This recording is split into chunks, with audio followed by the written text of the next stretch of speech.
Maintenant, l'étape suivante consiste à positionner une croix, c'est-à-dire pas les coins,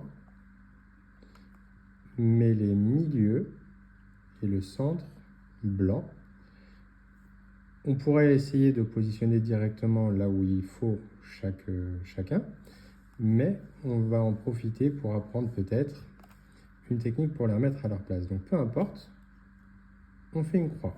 Donc on cherche tous ceux qui sont non pas dans les coins mais au milieu. Là on voit qu'il y a un blanc au milieu, on le remonte tout simplement. On a déjà le début de notre croix.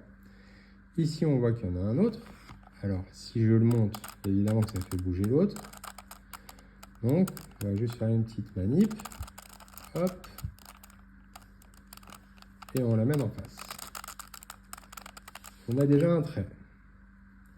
Maintenant, on va aller chercher les autres. Il y en a un ici.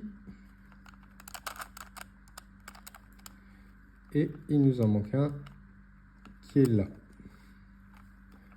Ah bah c'est intéressant. C'est une manipulation qui peut être amenée à être faite. Celui-ci doit arriver là. Donc évidemment, si je monte, il descend. Donc comment on fait?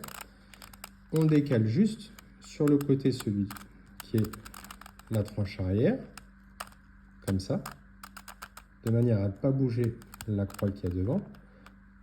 On bouge juste celui-ci, donc toute cette ligne, on la fait basculer pour aller la mettre en face de notre petit point blanc, qui est là. On ramène le point blanc et on ramène juste la ligne du milieu.